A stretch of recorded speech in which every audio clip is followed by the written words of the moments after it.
ಎಲ್ಲರಿಗೂ ನಮಸ್ಕಾರ. ನಾನು ಇವತ್ತಿನ ವಿಡಿಯೋದಲ್ಲಿ ಈ ವೆಯ್ಟ್ ಲಾಸ್ ಮಾಡಬೇಕಾದ್ರೆ ಆಗುವಂತಹ 10 ಮಿಸ್ಟೇಕ್ಸ್ಗಳ ಬಗ್ಗೆ ನಿಮಗೆಲ್ಲರಿಗೂ ತಿಳಿಸ್ಕೊಡ್ತಾ ಇದ್ದೀನಿ. ನೀವು ಇದರ ಬಗ್ಗೆ ಸಂಪೂರ್ಣವಾಗಿ ತಿಳ್ಕೊಳ್ಬೇಕಂದ್ರೆ ಈ ವಿಡಿಯೋವನ್ನು ಕೊನೆವರೆಗೂ ನೋಡಬೇಕಾಗುತ್ತೆ. ಓಕೆ, ಹಾಗಾದರೆ ಸ್ಟಾರ್ಟ್ ಮಾಡೋಣ. ಯಾವ್ಯಾವು ಆ ಮಿಸ್ಟೇಕ್ಸ್ ಅಂತ ನೋಡೋದಾದರೆ, ಎಷ್ಟೊಂದು ಜನ ವೆಯ್ಟ್ ಲಾಸ್ ಮಾಡೋದಕ್ಕೆ ಪ್ರಯತ್ನ ಪಡ್ತಾ ಇರ್ತಾರೆ. ಬಟ್ ಕೆಲವೊಂದು ಮಿಸ್ಟೇಕ್ಸ್ಗಳಿಂದ ಅವರು ಸರಿಯಾದ ವೆಯ್ಟ್ ಲಾಸನ್ನು ಮಾಡೋದಕ್ಕೆ ಆಗೋದಿಲ್ಲ ಮತ್ತು ಇಂಟ್ರೆಸ್ಟನ್ನು ಕಳೆದುಕೊಂಡು ಸುಮ್ಮನಾಗ್ಬಿಡ್ತಾರೆ. ಆದ್ದರಿಂದ ಇವತ್ತಿನ ವಿಡಿಯೋದಲ್ಲಿ ನಾವು ಯಾವ್ಯಾವು ಆ ಮಿಸ್ಟೇಕ್ಸ್ಗಳು ಅನ್ನೋದನ್ನ ನಾವು ಸರಿಯಾಗಿ ತಿಳಿದುಕೊಳ್ಳೋಣ.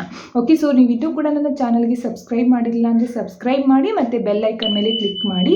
ಯಾಕಂತ ಅಂದರೆ ನಾನು ನೆಕ್ಸ್ಟ್ ಟೈಮ್ ಹೆಲ್ತ್ ರಿಲೇಟೆಡ್ ವಿಡಿಯೋಸ್ನ ಅಪ್ಲೋಡ್ ಮಾಡಿದಾಗ ನಿಮಗೆ ನೋಟಿಫಿಕೇಶನ್ ಬರುತ್ತೆ.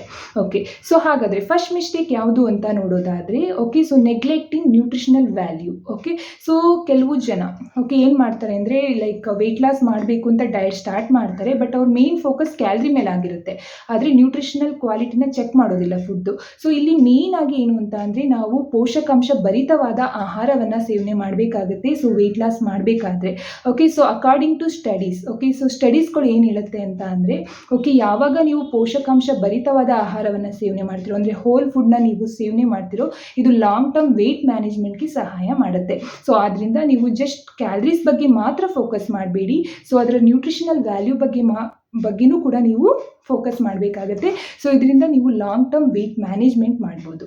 ಓಕೆ, ಸೆಕೆಂಡ್ ಒನ್ ನೋಡೋದಾದರೆ, ಓಕೆ, ಈ ಫ್ಯಾಟ್ ಡಯಟ್ಗಳ ಮೇಲೆ ಅವಲಂಬಿತ ಆಗಿರೋದು.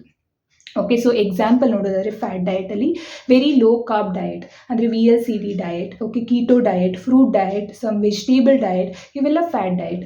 ಇವುಗಳೆಲ್ಲ ನಿಮಗೆ ಕ್ವಿಕ್ಕಾಗಿ ವೆಯ್ಟ್ ಲಾಸ್ ಮಾಡ್ಬೋದು ಅಂತ ಹೇಳಿದ್ರು ಕೂಡ ನೀವು ವೆಯ್ಟ್ ಲಾಸ್ ಆಗ್ತೀರಾ, ಆದರೆ ನೀವು ಲಾಂಗ್ ಟೈಮ್ಗೆ ನೀವು ಮ್ಯಾನೇಜ್ ಮಾಡೋದಕ್ಕಾಗಲ್ಲ ವೆಯ್ಟ್ನ. ನೀವು ಏನು ವೆಯ್ಟ್ ಲಾಸ್ ಮಾಡಿರ್ತೀರೋ ಅತಿ ಬೇಗನೆ ವೆಯ್ಟ್ ಗೇನ್ ಆಗಿಬಿಡ್ತೀರಾ. ಆದ್ದರಿಂದ ಈ ಫ್ಯಾಟ್ ಡಯಟ್ಗಳ ಮೇಲೆ ಆದಷ್ಟು ನೀವು ಅವಲಂಬಿತ ಆಗೋದಕ್ಕೆ ಹೋಗಬಾರ್ದು. ಸ್ಟಡೀಸ್ಗಳು ಕೂಡ ಏನು ಹೇಳುತ್ತೆ ಅಂತ ಅಂದರೆ, ಓಕೆ, ಈ ಫ್ಯಾಟ್ ಡಯಟ್ಗಳನ್ನು ಫಾಲೋ ಮಾಡೋದ್ರಿಂದ ನೀವು ಲಾಂಗ್ ಟರ್ಮ್ ವೆಯ್ಟ್ ಮ್ಯಾನೇಜ್ಮೆಂಟ್ ಮಾಡೋದಕ್ಕೆ ಆಗೋದಿಲ್ಲ. ನೀವು ಯಾವಾಗ ಸಸ್ಟೈನಬಲ್ ಬ್ಯಾಲೆನ್ಸ್ಡ್ ಡಯಟ್ನ ಫಾಲೋ ಮಾಡ್ತಿರೋ ಆಗ ನೀವು ಲಾಂಗ್ ಟರ್ಮ್ ವೆಯ್ಟ್ ಲಾಸ್ ಮಾಡ್ಬೋದು ಅಂತ ಹೇಳುತ್ತೆ. ಆದ್ದರಿಂದ ಯಾವುದೇ ಥರದಂತಹ ಫ್ಯಾಟ್ ಡಯಟ್ಗಳ ಮೇಲೆ ಅವಲಂಬಿತ ಆಗೋದಕ್ಕೆ ಹೋಗಬೇಡಿ.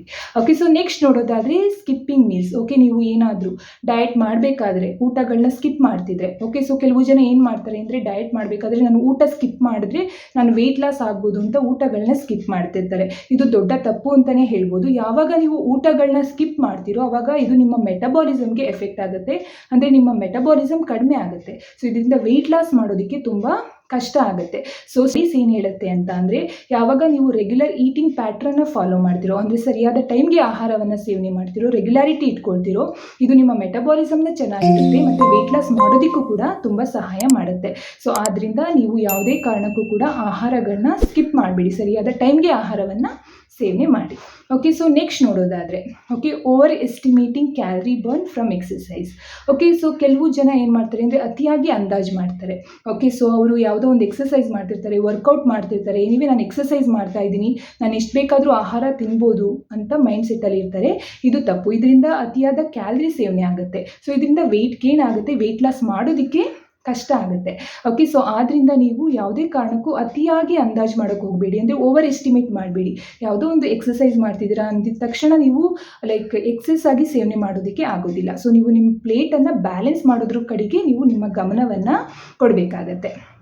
ಓಕೆ, ನೆಕ್ಸ್ಟ್ ಮಿಸ್ಟೇಕ್ ಏನಂತ ಅಂದರೆ, ಫಿಫ್ತ್ ಮಿಸ್ಟೇಕ್ ಏನಂತ ಅಂದರೆ not tracking food intake. Okay, food ಇಂಟೇಕನ್ನು ನೀವು ಟ್ರ್ಯಾಕ್ ಮಾಡದೇ ಇರೋದು ಕೂಡ ವೆಯ್ಟ್ ಲಾಸ್ ಮಾಡೋದಕ್ಕೆ ಪ್ರಾಬ್ಲಮ್ ಆಗುತ್ತೆ. ಓಕೆ, ನೀವು ಯಾವುದಾದ್ರೂ ಆಹಾರ ಡಯಟನ್ನು ಫಾಲೋ ಮಾಡ್ತಿದ್ದೀರಾ ಅಂತ ಅಂದಾಗ ನೀವು ಫುಡ್ಡನ್ನು ಟ್ರ್ಯಾಕ್ ಮಾಡಬೇಕಾಗುತ್ತೆ. ನೀವು ಏನು ಆಹಾರ ಸೇವನೆ ಮಾಡ್ತಾ ಇದ್ದೀರಾ, ಬೆಳಗ್ಗೆಯಿಂದ ನೈಟ್ವರೆಗೂ ಯಾವ್ಯಾವ ಆಹಾರ ಸೇವನೆ ಮಾಡ್ತಾ ಇದ್ದೀರಾ ಅನ್ನೋದನ್ನು ನೀವು ತಪ್ಪದೆ ಟ್ರ್ಯಾಕ್ ಮಾಡಬೇಕಾಗತ್ತೆ.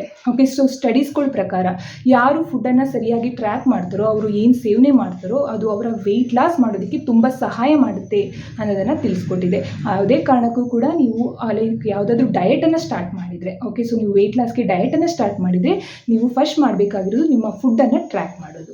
ನೆಕ್ಸ್ಟ್ ನೋಡೋದಾದರೆ stress and emotional eating. Okay, ಈ ಒತ್ತಡವನ್ನು ಸ್ಟ್ರೆಸ್ ತೆಗೆದುಕೊಂಡಾಗ ಇದು ಎಮೋಷನಲ್ ಈಟಿಂಗಿಗೆ ಕಾರಣ ಆಗುತ್ತೆ. ಅಂದರೆ ಅತಿಯಾದ ಆಹಾರವನ್ನು ಸೇವನೆ ಮಾಡ್ತೀರಾ, ಕ್ಯಾಲರೀಸ್ ಜಾಸ್ತಿ ಆಗುತ್ತೆ. ಇದರಿಂದ ವೆಯ್ಟ್ ಲಾಸ್ಗೆ ಕಷ್ಟ ಆಗುತ್ತೆ. ಆದ್ದರಿಂದ ಸ್ಟ್ರೆಸ್ ಮ್ಯಾನೇಜ್ಮೆಂಟ್ ತುಂಬ ಇಂಪಾರ್ಟೆಂಟ್ ಅಂದರೆ ಹೇಳ್ಬೋದು.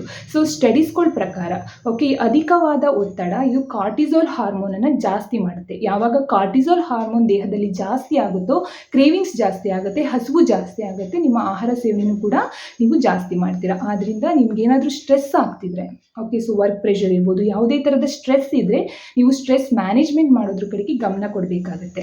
ಓಕೆ, ಸೊ ನೆಕ್ಸ್ಟ್ ನೋಡೋದಾದರೆ okay, inadequate sleep.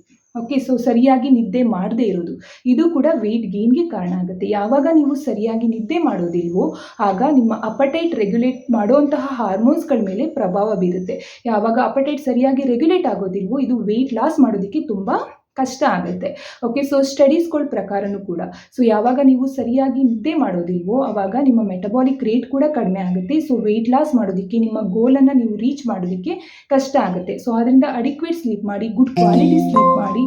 Okay, so sufficient ನಿದ್ದೆ ನೀವು ಮಾಡಬೇಕಾಗುತ್ತೆ. At least 7 to 8 hours good quality ಸ್ಲೀಪನ್ನು ಮಾಡೋದ್ರಿಂದ ನಿಮ್ಮ ಮೆಟಬಾಲಿಸಮ್ನು ಕೂಡ ನೀವು ಸರಿಯಾಗಿ ಇಟ್ಕೊಳ್ಬೋದು.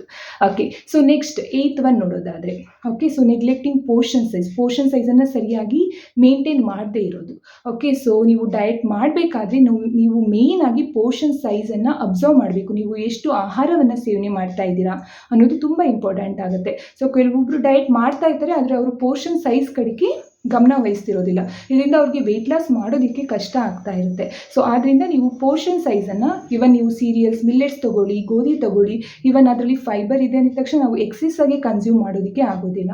ಸೊ ನೀವು ಪೋರ್ಷನ್ ಸೈಜನ್ನು ಮೇಂಟೈನ್ ಮಾಡೋದು ತುಂಬ ಇಂಪಾರ್ಟೆಂಟ್. ಸೊ ಸ್ಟಡೀಸ್ ಏನು ಹೇಳುತ್ತೆ ಅಂತ ಅಂದರೆ ಸೊ ಕೆಲವೊಂದು ವಿಜುವಲ್ ಕ್ಯೂಸ್ ಇಟ್ಕೊಳ್ಳೋದ್ರಿಂದ, ಎಕ್ಸಾಂಪಲ್ ಪ್ಲೇಟ್ ಸೈಜ್ ಕನ್ಸಿಡರ್ ಮಾಡಿದಾಗ ಚಿಕ್ಕ ಪ್ಲೇಟನ್ನು ತೆಗೆದುಕೊಂಡು ಆಹಾರವನ್ನು ಸೇವನೆ ಮಾಡೋದ್ರಿಂದ ನಾವು ಕಡಿಮೆ ಬಡಿಸ್ಕೊಳ್ತೀವಿ ನಮ್ಮ ಪ್ಲೇಟ್ಗೆ. ಸೊ ಇದರಿಂದ ನೀವು ಕಡಿಮೆ ಸೇವನೆ ಮಾಡ್ತೀರಾ. ಸೊ ಆದ್ದರಿಂದ ಈ ದೊಡ್ಡ ಪ್ಲೇಟ್ಗಳ ಬದಲಿಗೆ ನೀವು ಚಿಕ್ಕ ಪ್ಲೇಟ್ಗಳನ್ನು ಯೂಸ್ ಮಾಡೋದ್ರಿಂದ ನಿಮ್ಮ ಆಹಾರದ ಕ್ವಾಂಟಿಟಿಯನ್ನು ನೀವು ಕಡಿಮೆ ಮಾಡ್ಕೊಳ್ಬೋದು. ಓಕೆ, ಸೊ ಇದು ಒಂದು ಇಂಪಾರ್ಟೆಂಟ್ ಮಾಹಿತಿ ಅಂತಲೇ ಹೇಳ್ಬೋದು.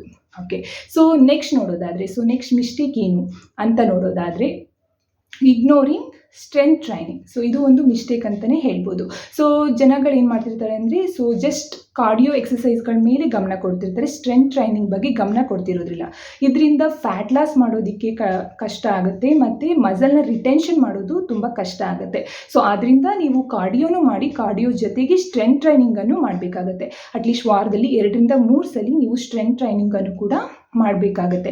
ಸೊ ಸ್ಟಡೀಸ್ಗಳ ಪ್ರಕಾರನೂ ಕೂಡ ಓಕೆ, ಸೊ ನೀವು ಸ್ಟ್ರೆಂತ್ ಟ್ರೈನಿಂಗನ್ನು ಮಾಡಿದಾಗ ನೀವು ಮಸಲನ್ನು ರಿಟೆನ್ಷನ್ ಮಾಡೋದಕ್ಕೆ ಸಹಾಯ ಮಾಡುತ್ತೆ. ಓಕೆ, ಸೊ ಮಸಲನ್ನು ನೀವು ಗೇನ್ ಮಾಡ್ಬೋದು. ಈ ಸ್ಟ್ರೆಂತ್ ಟ್ರೈನಿಂಗನ್ನು ಅಡಾಪ್ಟ್ ಮಾಡೋದ್ರಿಂದ ಫ್ಯಾಟ್ ಲಾಸ್ ಮಾಡೋದಕ್ಕೆ ಸಹಾಯ ಮಾಡುತ್ತೆ ಮತ್ತು ಮೆಟಬಾಲಿಸಮ್ ಕೂಡ ಬೂಸ್ಟ್ ಆಗುತ್ತೆ. ಸೊ ಅದರಿಂದ ಸ್ಟ್ರೆಂತ್ ಟ್ರೈನಿಂಗ್ ತುಂಬ ಇಂಪಾರ್ಟೆಂಟ್ ನೀವು ವೆಯ್ಟ್ ಲಾಸ್ ಮಾಡಬೇಕಾದ್ರೆ. Okay, so next 10th mistake ಯಾವುದು ಅಂತ ನೋಡೋದಾದರೆ setting unrealistic goals. Okay, so ನೀವು ಅತಿಯಾದ ಆಂಬಿಷಿಯಸ್ ಗೋಲ್ಸನ್ನು ಸೆಟ್ ಮಾಡ್ಕೊಳ್ಳೋದ್ರಿಂದ ಸೊ ನೀವು ಮೋಟಿವೇಶನ್ನ ಕಳೆದುಕೊಳ್ತೀರಾ. ಓಕೆ, ಸೊ ಏನಂತ ಅಂದರೆ ತುಂಬ ಅತಿಯಾದ ಆಂಬಿಷಿಯಸ್ ಗೋಲ್ಸನ್ನು ಸೆಟ್ ಮಾಡೋದಕ್ಕೆ ಹೋಗಬೇಡಿ. ಸೊ ಸ್ಟಡೀಸ್ ಏನು ಹೇಳುತ್ತೆ ಅಂದರೆ ಸ್ಮಾರ್ಟ್ ಗೋಲ್ಸನ್ನು ಸೆಟ್ ಮಾಡೋದ್ರಿಂದ ಅಂದರೆ specific, measurable, okay, achievable, relevant and time bound ರೀತಿ ಸ್ಮಾರ್ಟ್ ಗೋಲ್ಸನ್ನು ಸೆಟ್ ಮಾಡೋದ್ರಿಂದ ನೀವು ವೆಯ್ಟ್ ಲಾಸ್ ಮಾಡೋದಕ್ಕೆ ಸಹಾಯ ಆಗುತ್ತೆ. ಓಕೆ, ಸೊ ಅದರಿಂದ ಅತಿಯಾದ ಆಂಬಿಷಿಯಸ್ ಗೋಲ್ಸನ್ನು ನೀವು ಸೆಟ್ ಮಾಡೋದಕ್ಕೆ ಹೋಗಬೇಡಿ. ಇದರಿಂದ ನೀವು ಏನು ಇಂಟ್ರೆಸ್ಟ್ ಕಳ್ಕೊಳ್ತೀರಾ, ಮೋಟಿವೇಶನ್ ಹೋಗುತ್ತೆ ಮತ್ತು ವೆಯ್ಟ್ ಲಾಸ್ ಮಾಡೋದನ್ನ ಬಿಟ್ಟೇ ಬಿಡ್ತೀರಾ. ಸೊ ಯಾವುದೇ ಡಯಟನ್ನು ಫಾಲೋ ಮಾಡೋದು, ಎಕ್ಸಸೈಸ್ ಮಾಡೋದನ್ನು ಇಂಟ್ರೆಸ್ಟ್ ಕಳ್ಕೊಂಡ್ಬಿಡ್ತೀರಾ. ಆದ್ದರಿಂದ ಸ್ಮಾರ್ಟ್ ಗೋಲ್ಸನ್ನು ನಿಮಗೆ ಯಾವ ರೀತಿ ಸೆಟ್ ಆಗುತ್ತೋ, ನಿಮ್ಮ ಲೈಫ್ ಸ್ಟೈಲ್ಗೆ ಯಾವ್ದು ಸರಿ ಹೊಂದುತ್ತೋ ಆ ರೀತಿ ನೀವು ನಿಧಾನಕ್ಕೆ ಟೈಮ್ ತಗೊಳುತ್ತೆ ವೆಯ್ಟ್ ಲಾಸ್ ಮಾಡೋದಕ್ಕೆ. ಸೊ ಸ್ಮಾರ್ಟ್ ಗೋಲ್ಸನ್ನು ಸೆಟ್ ಮಾಡಿ ಅದ್ರ ಕಡೆಗೆ ನೀವು ಫೋಕಸ್ ಮಾಡಿ.